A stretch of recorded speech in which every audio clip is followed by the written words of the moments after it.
నమస్తే, welcome to HM24. నేను హరిత. ఈ రోజు మనం దేవరకద్ర మున్సిపాలిటీలో ఉన్నామండి. దేవరకద్ర మున్సిపాలిటీ చైర్పర్సన్ దమయంతి గోవర్ధన్ రెడ్డి గారు మనతో ఉన్నారు. ప్రస్తుత రాజకీయాల గురించి, అలాగే తన పర్సనల్ అండ్ పొలిటికల్ లైఫ్ గురించి వారిని అడిగి తెలుసుకుందాం. నమస్తే. నమస్తే. నమస్తే సార్, ఎలా ఉన్నారండి? బాగా చాలా బాగా అనిపిస్తున్నారు. ఎందుకంటే మొన్నటికి మొన్న మీరు మున్సిపల్ చైర్మన్ గా పదవి అధిరోహించడం జరిగింది. అంటే ఇంతకు ముందు మీరు టీచర్ గా పనిచేశారు, అన్ని రంగాల్లో మీరు ముందుండి వస్తున్నారు. మున్సిపల్ చైర్పర్సన్ గా అయిన తర్వాత ఎలా ఉంది మీ ఫీలింగ్? మున్సిపల్ చైర్మన్ అయిన తర్వాత చాలా సంతోషంగా ఉంది మేడం. కాకపోతే నేను 35 ఏళ్ల సర్వీస్ మొత్తం టీచర్ గా చేసినాను. కాబట్టి పిల్లలతో మాకు ఎక్కువ అనుబంధం ఉండేది. ఇక్కడ మొత్తము ప్రజలతో అనుబంధం ఉంటుంది.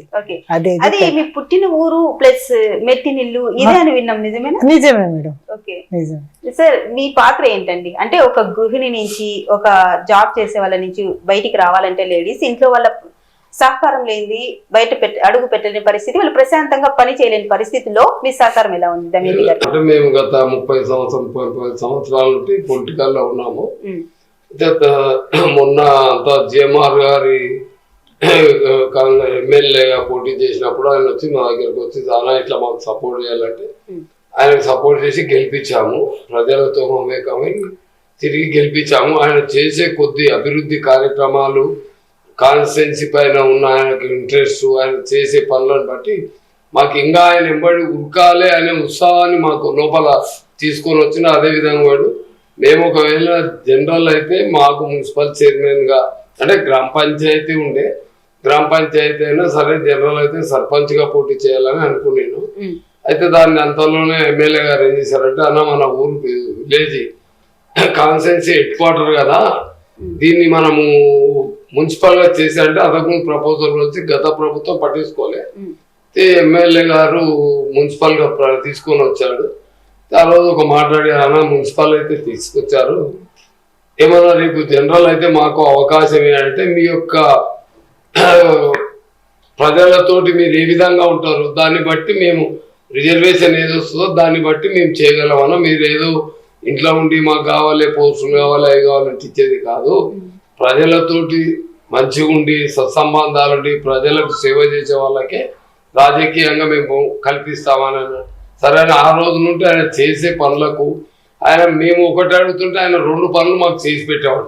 ఏమైంది ఇక్కడ ఉన్న దేవరకారులు ఏం చేస్తున్నారు మీరు అని చెప్పి మాకు ప్రజలకు మమ్మల్ని ఆయన అడిగినాం. మేము ఎమ్మెల్యే కంటే ముందు మీ ఊరికి తీసుకొచ్చాము, జూనియర్ డిగ్రీ కాలేజ్ తీసుకొచ్చాను, కోర్టు తీసుకొచ్చాను, డిగ్రీ కాలేజ్ బిల్డింగ్ తోటి తీసుకొచ్చాడు, ప్లస్ 100 పడకల ఆసుపత్రి అయిందండి. 100 పడకల ఆసుపత్రి ఆల్రెడీ వర్క్ నడుస్తుంది అమ్మ దేవరకారులో. అయితే కోర్టు బిల్డింగ్ కూడా గతంలో వచ్చి పోతే మళ్ళా కోర్టు బిల్డింగ్ కూడా తెచ్చిండు. రేపు 7వ తారీఖు నాడు ఒకరికి ఇక్కడనే బిల్డింగ్ చూసాము, దాన్ని కన్స్ట్రక్షన్ చేస్తున్నాడు. అయితే మున్సిపల్ అయినాక అన్న దీనికంటే దగ్గర 60-70 కోట్ల రూపాయలు సీఎం గారితో తీసుకొచ్చి ఇప్పుడు 1,50,00,000తోటి సిసి రోడ్ విలేజ్ లో చేస్తున్నాము. అదేవిధంగా బ్రిడ్జి కింద ఇప్పుడు గ్రీనరీ ప్లస్ వాళ్ళకు ఉన్న చిన్న చిన్న వ్యాపారస్తులకు సెటార్లు కానీ వేరే వాళ్ళకు కూడా సెటార్లు ఏర్పాటు చేసి ఒక 10 కోట్లను దానిలో చేసాడు. ఒక 5 లక్షలతోటి డ్రైన్స్ మరియు సైడ్ రోడ్స్, ఇప్పుడు ఫ్లైఓవర్ అయినాక సైడ్ రోడ్స్ కూడా చేసిండు. అది ఇంతవరకు టెండర్ అయిపోయింది, గత ప్రభుత్వంలో చేయలేదు, పట్టించుకోలే. మా ఎమ్మెల్యే దగ్గరుండి అది తీసుకొని వచ్చి చేపిస్తున్నాడు. మేము దాని నుండి ఇంకోటి బ్రిడ్జ్ అయిన తర్వాత దేవరకద్రను ఒక 2 భాగాలుగా విడిపోయింది అన్నాడు. అయితే రైల్వే ట్రాక్ ఉంది. అయితే మాకు ఇబ్బందులు ఉన్నాయని అంటే ఆయన రైల్వే వాళ్ళతో మాట్లాడి, అలా అండర్ పాస్ అయితే కాదు, సబ్వే అంటే అందులోకి వెళ్ళి కార్లు బైకులు పోవడానికి మాత్రము నేను ప్రయత్నం చేయగలనని రైల్వే వాళ్ళతో తిరిగి, వాళ్ళ మినిస్టర్ తోటి అందరితో తిరిగి ఆయన సబ్వేకు శాంక్షన్ తీసుకొని వచ్చాడు. అతి త్వరలో పనులే ఇప్పుడు మార్చి లోపల దాన్ని పని స్టార్ట్ చేయడానికి ప్రయత్నాలు చేస్తున్నాము. మున్సిపల్ అయినాక జనరల్ కాలేదు, అయినాక మేము కొద్ది సఫర్లు ఉంటే లేడీ అయినందుకు మా మేడం బీసీ లేడీ అని అడిగాడు. అయితే నేను మా మేడం అడిగినా పొలిటికల్గా అంటే ఆమె పొలిటికల్ అంటే పడదు, అయినా నాకు రానందుకు సరే కనీసం మేము ఉండాలి, ప్రజలకు మనమంటూ సేవ చేయాలనుకున్నాలి అనే దాంట్లో ఆమెను అడిగిన తర్వాత వస్తా అన్నాక ఎమ్మెల్యే గారితో పోయినాము. సార్ మేము ఇట్లా మా వారి బీసీ ఉంది మాకంటే, మీరు బీసీ ఉన్నా ఏదున్నా ప్రజలకు సేవ చేసుకుంటా ఉండి లాస్ట్ వరకు నేను టికెట్ ఎవరికి ఇస్తాను తెలియదు, కానీ ప్రజలతోటి సన్నిహితంగా ఉండి వాళ్ళకు సేవ చేస్తూ ఉండండి, ఊరికి ఏదొచ్చినా వాళ్ళకి చేయండి అంటే ఆ విధంగా మా వారిని తీసుకొని పోయి మా ప్రజల లోపల పరిచయాలు చేస్తుంటే ఆయన మా పైన నమ్మకం ఉంచి, మా దేవరకద్ర ప్రజల పైన నమ్మకం ఉంచి మమ్మల్ని చైర్మన్గా ఇస్తామన్నా, మీకు స్థానం కల్పిస్తాం, మీరు ప్రజల లోపల ఉండి పనిచేయండి అంటే ఆ సంతోషంగా ఆయన ఉత్సాహంతో ప్రజలు కూడా మా దేవరకద్ర ప్రజలు, ఎందుకంటే ఇంతవరకు ఏ పదవి చేయలేదు కనుక టీచర్గా ఉంది, ఎడ్యుకేటెడ్గా మన ఊరికి ఒక మున్సిపల్ చైర్మన్, ఫస్ట్ మహిళా మున్సిపల్ చైర్మన్ అవుతుంది కనుక చేస్తే మనకు రేపు ఊరికి బాగు చేస్తాననే ఉద్దేశంతో ఆయన మేము అడగడము, ఆయన మాకు సరే అనడము, మా అదృష్టానికి దేవుడు అనుగ్రహించి మాకు ఇవ్వడము,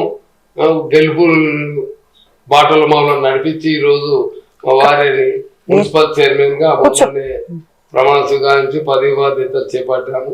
దాని గురించి ప్రజలకు మేము భవిష్యత్తులో ఏం చేయాలి అంటే మా ఎమ్మెల్యే మరియు ముఖ్యమంత్రి గారి యొక్క సహాయ సహకారాలు అంటే వాళ్ళు మేము ఒకటి అడిగితే మాకు రెండు ఇచ్చే దాంట్లో ఉన్నారు, ఎమ్మెల్యే కానీ ముఖ్యమంత్రి కానీ. అందుకే మేము ఎమ్మెల్యే గారిని అడుగుతాం, సార్ మీరు ఎంత ఇచ్చినా దేవరకద్ర ప్రజలకంటూ మేము మేలు చేస్తాం, మీరు తీసుకొచ్చి ఇస్తే మేము దేవరకద్ర ప్రాపర్లో మేము పనులు అయితే చేయగలుగుతాం సార్ అంటే ఆయన నిధులు అయితే మొన్ననే మున్సిపల్ ఎలక్షన్ కంటే బిఫోర్ 5 కోట్ల రూపాయలు కొత్త బిల్డింగ్ కొరకు శంకుస్థాపన కూడా అయింది. అక్కడ కొత్త బస్ స్టాండ్లో సబ్ రోడ్స్ కూడా మొన్న సీసీ రోడ్స్ చేయించాము, అది కూడా వర్క్ అయిపోయింది. సార్ చాలా బాగున్నాడు. మా దేవరకద్ర కాన్స్టిట్యున్సీకి ఆయన ఇంత మంచి ఎమ్మెల్యే దొరకడం మా దేవరకద్ర నియోజకవర్గ ప్రజల యొక్క ఆకాంక్ష, మా యొక్క దొరికిండు అన్నట్టు మాకు అసలు ఎమ్మెల్యే అంటే పనులు మేము అడగకంటే ముందు కాన్స్టిట్యున్సీలో ఈ ఊరికి ఇది అవసరము, ఈ ఊరికి ఇది అవసరము అని చేయడము.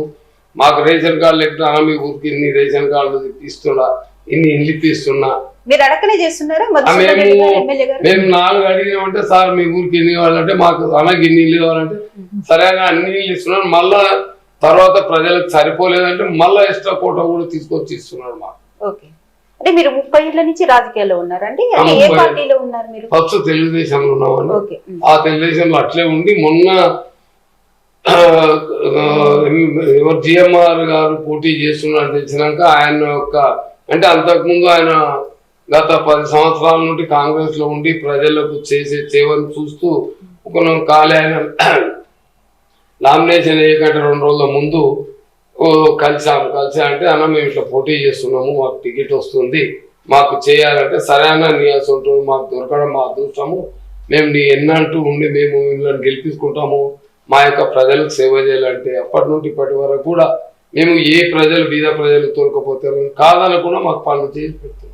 అంటే గోవర్ధన్ రెడ్డి పోయి పని చెప్తేనే చేయాలని కాదు, పని ఎవరైనా సరే బీదోళ్ళు కానీ బలహీన వర్గాలు ఎవరున్నా సరే అన్న మా దేవరకద్ర ఈ పని అంటే గతంలో ఉన్న ఎమ్మెల్యేలు ఏం చేశారంటే దేవరకద్ర పలానా రోజులను తోలుకోవచ్చు రా అని అడుగుతున్నారు. మా ఎమ్మెల్యే అట్లా కాదు, దేవరకద్ర ఏం పని ఏంది సరే అన్న ఇది ఉంది నేను చేసి సపో అనేవాడు. తర్వాత మాకన్నా మీ ఊరు ఆయన వచ్చి పని చేసి పెట్టిన అంటే సంతోషం అన్నాడు మాకు. అట్లాంటి ఎమ్మెల్యే దొరకడం మా యొక్క అదృష్టం. 30 ఏళ్ల కృషి మున్సిపల్ చైర్మన్ గా మీకు అది మొట్టమొదటిగా మా వారి కృషి నాకు ఫలించింది. అవును కరెక్టే, అంటే భర్తలో భార్యలో సగం భర్త అని విన్నాం కానీ భర్తలో సగం నేనైనాను ఇప్పుడు. కరెక్ట్. ఎలా ఫీల్ అవుతున్నారు? చాలా సంతోషంగా. మీకు రాజకీయాలు ఎందుకు నచ్చవు? ఇందాక గోవర్ధన్ గారు చెప్పినట్టు మీకు రాజకీయాలు అంటే ఎందుకు నచ్చవు? రాజకీయాలు అంటే నాకు టీచర్ ఫీల్డింగ్ అంటే చాలా ఇష్టము. కాకపోతే అప్పుడప్పుడు అనుకునేదాన్ని నేను సోనియా గాంధీ తెలంగాణ ఇచ్చినప్పుడు 2 రాష్ట్రాల్లో నష్టపోయింది ఆమె. పాపమ్మ ఇంత కష్టపడ్డా 2 రాష్ట్రాల్లో నష్టపోయి కూడా ఆమె తెలంగాణ ఇచ్చింది. కనీసం ఆమె వంతుకు మన వంతు సహకారం ఏమన్నా ఆమెకు చేసి ఆమె కృతజ్ఞత తీర్చుకోవాలి అని నేను అనుకున్నాను. తర్వాత రేవంత్ రెడ్డి గారు వచ్చారు. రేవంత్ రెడ్డి గారు వచ్చిన తర్వాత అతడి యొక్క అంటే ఆ పరిపాలనా విధానం బాగా నచ్చింది. అదే ఇటువంటి సారథ్యంలో మనకు కూడా ఒక అవకాశం ఉంటే పర్లేదు కదా అని అనుకున్నా, కానీ ప్రత్యక్షంగా వస్తానని నేను అనుకోలేదు. అనుకోకుండా ఈ విధంగా భగవంతుడు అవకాశం కల్పించింది. మహిళలకి సముచిత స్థానం ఇస్తున్నారు అనుకోవచ్చు అంటారు అలా అయితే? ఇప్పుడు తప్పకుండా. మీరు ఏ టీచ్ చేసేవారు? మీరు ఏది బోధించేవాళ్ళు? నేను తెలుగు చెప్పేదానండి. తెలుగు చెప్పేవాళ్ళు. ఎలాగా అప్పుడు పిల్లలతో ఎలా ఉండేది, ఇప్పుడు ప్రజల్లోకి వచ్చాక ఎలా ఉంది? అంటే పిల్లలు అమాయకులండి. వాళ్ళు మనం ఎట్లా మౌల్డ్ చేస్తే అట్లా మౌల్డ్ అవుతారు ఆ పిల్లలు. ఇక్కడ వచ్చిన జనాలకు ఒక్కొక్కరికి ఒక్కొక్క బాధలు ఉంటాయి కాబట్టి వాటిని మనమే సానుకూలంగా అర్థం చేసుకొని సాల్వ్ చేయాలి. సమస్యలతో వస్తారండి. వాళ్ళ బాల్యంలోనేమో వాళ్ళకు బరువు బాధ్యతలు ఉండవు ఆ పిల్లలకు, కానీ ఇక్కడ వాళ్ళు అన్ని రకాల బాధలు అనుభవించిన వాళ్ళు వస్తారు. యూత్ ఉంటారు, వాళ్ళకి మాకు మంచిగా కావాలి, మేము ఇప్పుడే ఎదగాలన్నటువంటి ఆకాంక్ష కోరికలు కూడా ఉంటాయి వాళ్ళకి. కాబట్టి అలాంటివన్నీ మనం అర్థం చేసుకొని ముందుకెళ్ళాలి. మా ఎమ్మెల్యే గారు మాకు అన్ని విధాలా సహకరిస్తున్నారండి. నిజంగా అలాంటి ఎమ్మెల్యే గారి ఆధ్వర్యంలో వర్క్ చేస్తున్నామంటే మాత్రం చాలా సంతోషంగా ఉంది. దేవరకద్రలో అభివృద్ధి పనులను పరుగు పెట్టిస్తానని చెప్పాడు, అదే విధంగా పరుగు పెట్టిస్తున్నాడు కూడా. ఒకప్పుడు ఇక్కడ డిగ్రీ కాలేజ్ లేదు, పిల్లలందరూ వచ్చి బాధపడేవాళ్ళు, మేడం మాకు మామనారు అంటే మా అమ్మ నాన్న పంపడం లేదు, మాది మధ్యతరగతి కుటుంబం మేడం, అక్కడ ఉండి మేము చదువుకోలేమని. ఇప్పుడు బాగా అనిపించేది, కానీ ఏ వేళ వెళ్తే పని అవుతుందో మాకు తెలిసేది కాదు. కానీ సార్ అన్ని కనుక్కొని ఎప్పుడైతే ఇక్కడ డిగ్రీ కాలేజ్ చేసినాం అలా చాలా సంతోషం అనిపించింది, పిల్లలు కూడా సంతోషపడ్డారు. కాబట్టి అటు ఎడ్యుకేషన్ పరంగా కానీ ఇటు యువతకు ఉపాధి అవకాశాలు కల్పించడంలో కానీ అన్నిట్లో కూడా ముందంజలో ఉన్నారు. తర్వాత నగర పురోభివృద్ధి కూడా దేంట్లో కూడా వెనుకంజ అనేది లేదు, అన్నిట్లో కూడా సమాన అవకాశాలు కల్పిస్తూ ముందుకు పరిగెత్తిస్తున్నాడు. కాబట్టి వారి ఆధ్వర్యంలో పనిచేయడం మాకు చాలా ఆనందంగా ఉంది. మీది పుట్టిన ఊరు, మెట్టిన ఊరు, ఇదే పుట్టిన ఊరికి ఎంతో కొంత సేవ చేయాలి అని చాలా మంది అనుకుంటారు, కానీ మీకు అవకాశం భగవంతుడు కల్పించాడండి. ఎలా ఫీల్ అవుతుంది? భగవంతుడు నాకు అవకాశం ఇచ్చిండు, మా భర్త ద్వారా అది సాకారం అయింది. ఇప్పుడు అన్నది ఇంకా మీ చేతిలోనే ఉంది. ఇప్పుడు పురపాలక సంఘం అంతా మీ చేతిలో డెవలప్మెంట్ అన్నది ఎలా ఉండేది మేడం ఇంతకు ముందు? ఇంత క్రితము చాలా, ఇప్పుడు గత పాలన తెలంగాణ రాకముందు ప్రభుత్వం ఏ రకంగా ఉందో కేసీఆర్ ప్రభుత్వంలో కూడా అదే రకంగా ఉంది, ఎక్కడ డెవలప్మెంట్స్ లేవు. ఇప్పుడు జిఎంఆర్ వచ్చిన తర్వాత 2 years నుంచి అభివృద్ధి అనేది కనిపిస్తుంది. అంత క్రితం ఎక్కడ అభివృద్ధి అనేది లేదు, ఇప్పుడు మాత్రము అన్ని చోట్ల అభివృద్ధి కనిపిస్తుంది. ఎమ్మెల్యే గారు పనితీరు బాగుంది, చాలా బాగుంది మేడం. ఎలా ఉంది? మీరు టీచర్ నుంచి ఇప్పుడు ప్రజల్లోకి వచ్చారు, రాజకీయాల్లోకి వచ్చారు, మీరు ప్రచారం చేస్తున్నప్పుడు కావచ్చు ఎలాంటి సమస్యలు ఉన్నవి? ప్రచారం చేసేటప్పుడు చాలా మంది చాలా సమస్యలు చెప్పారు మేడం. రోడ్లు లేవని, కాలువలు లేవని, తర్వాత తాగునీటికి ఇబ్బంది ఉందని, ట్యాంకులు శుభ్రం చేయరని రకరకాల సమస్యలు చెప్పారు. కొన్ని వాళ్ళ పర్సనల్ సమస్యలు చెప్పారు, మాకు ఈ విధంగా ఉంది, ఈ పార్టీ నుంచి మేము ఈ విధంగా ఇబ్బంది పడుతున్నాం, మాకు మా పిల్లలకు ఎడ్యుకేషన్ పరంగా ఇబ్బంది ఉంది, చాలా రకాల సమస్యలు చెప్పారు. వాటిని అన్నిటిని సాల్వ్ చేసుకుంటూ వచ్చి మాకు ముఖ్యంగా రోడ్లు, కాలువలు ఇవైతే చాలా దోమల నుంచి మేము చాలా ఇబ్బంది పడుతున్నాం మేడం అని చెప్పారు. అయితే ఫస్ట్ ఇప్పుడు వచ్చింది కూడా సమ్మరే కదా, కాబట్టి వచ్చే సమ్మర్ కాలానికల్లా మీకు సాధ్యమైనంత వరకు నేను గెలిస్తే మీ సమస్యలు పరిష్కరించమని చెప్పాను. అదేవిధంగా ఇప్పుడు వాటర్ ట్యాంకులు శుభ్రం చేయిస్తున్నాం, ట్యాప్స్ వేయిస్తున్నాం, వాటర్ కనెక్షన్స్ ఇప్పిస్తున్నాం, సిసి రోడ్లు వేసినాం, తర్వాత కాలువలు కూడా రోజు శుభ్రం చేయిస్తున్నాం, తర్వాత దోమల మందు అవి శానిటైజరేషన్ కూడా చేయిస్తున్నాం. ముఖ్యంగా మా మున్సిపాలిటీ ప్రజలు ఏ విధమైన ఇబ్బంది పడకుండా శాయశక్తులా వాళ్ళని సంతోషంగా ఆరోగ్యంగా ఉంచడానికి ప్రయత్నం చేస్తున్నాం. చాలా మంది గృహిణులు కావచ్చు ఇంటికే పరిమితమై ఉంటారు, ఇట్లా మీలాంటి అంటే జాబ్ చేసే వాళ్ళు కూడా జాబ్ వరకు ఉంటారు, ఎందుకులే రాజకీయాలు అన్నట్టు వాళ్ళకి ఏం చెప్తారు మీరు? మా ఫ్రెండ్స్ అందరు అంటున్నారు, మా టీచర్లోకి వెళ్ళి ఒక మేడం వెళ్ళి ఇప్పుడు చైర్మన్ అయిందంటే మాకు చాలా సంతోషంగా ఉంది, నిజంగా అది మాకు అదృష్టంగా అనిపిస్తుంది అని అంటున్నారు. అంటే పరోక్షంగా కూడా సహకారం ఇస్తే వాళ్ళు కూడా అన్ని రంగాల్లో ముందుంటారు. బాగుంటుందంటారా? మహిళలు రాజకీయాల్లోకి వస్తే బాగుంటుందంటారా? తప్పకుండా. ఒత్తిడిలో జాబ్ లో ఇంతకంటే ఎక్కువ ఒత్తిళ్లు తలగ్గినాం మేడం.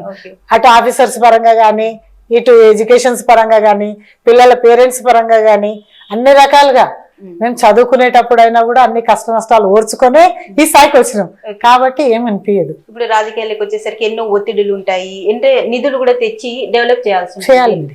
ఎలా చేయగలుగుతారంటారా? తప్పకుండా మేడం. ఎందుకు అంటే ఇంటిని సరిదిద్దిన ఇల్లాలు ఒక మున్సిపాలిటీని సరిదిద్దలేదా మేడం? దిద్దగలుగుతుంది. దేశాన్నే అభివృద్ధి పరిచిన ఘనత మన ఇందిరాగాంధీకి ఉంది. అలాంటప్పుడు మనం వారి అడుగు జాడల్లో నడిచినాం.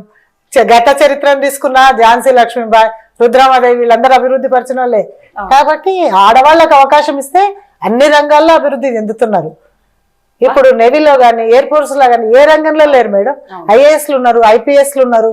కాబట్టి మహిళలు ఈ పని చెయ్యలేరు అని కాదు, కాకపోతే వాళ్ళకు కొంచెం చేయూతనిచ్చి మనోధైర్యాన్ని, ఇంట్లో వాళ్ళ సపోర్ట్ ఉంటే తప్పకుండా రాణించగలుగుతారు.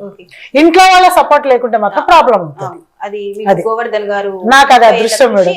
అదృష్టం అని కాదండి, మా కుటుంబ ఆయన చేసిన సేవ కూడా ఒక అంశం అయింది టికెట్ రావడంలో. ఎందుకంటే వెల్త్ అనే టికెట్ ఇచ్చేలాగా ఏ పార్టీ కూడా లేదు. ఏంటి ఇంకోటి రాజకీయ అనుభవమే లేదు కదా మేడం నాకు. లేకుండా ఏదైనా తొలి అడుగు నుంచినే స్టార్ట్ అవుతుంది. ఎవరు అలా మున్సిపాలిటీ తొలి చైర్మన్ కాబట్టి వాళ్ళు కూడా ఆచితూచి అడిగేస్తారు కదా మేడం. ఎందుకంటే first impression is best impression అంటారు కదా. కాబట్టి మొదటి చైర్మన్ కు అంటూ కొంచెం ప్రత్యేకత, గుర్తింపు ఉండాలి అని అంటారు కదా. కాబట్టి మా రాజకీయ అనుభవం నాకు తొలిమెట్టు అయింది మేడం. రాజకీయాల్లో మహిళలు రావాలి, అది కూడా దట్టు మీలాంటి చదువుకున్న వాళ్ళు వస్తే అంత చేంజ్ వస్తుంది చాలా వరకు.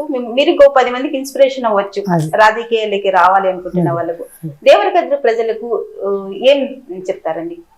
దేవరకద్ర ప్రజలు నన్ను నమ్ముకొని ఏ ఉద్దేశంతో వాళ్ళు గెలిపించిండ్రు తప్పకుండా వాళ్ళ ఆశయాలన్నీ నెరవేరుస్తా. సాధ్యమైనంత వరకు తెలంగాణ రాష్ట్రంలోని దేవరకద్ర మున్సిపాలిటీని ప్రగతి పదంలో ముందుండేలా చూసుకుంటాను మేడం. అది నా ఆశయం కూడా. మోడల్ ఇంప్రెషన్ అంటే మోడల్ గా ఉండాలి మున్సిపాలిటీగా.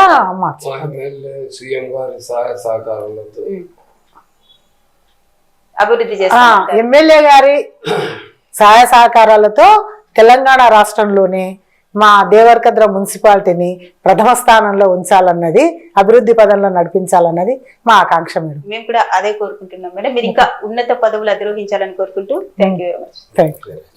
ఓకే.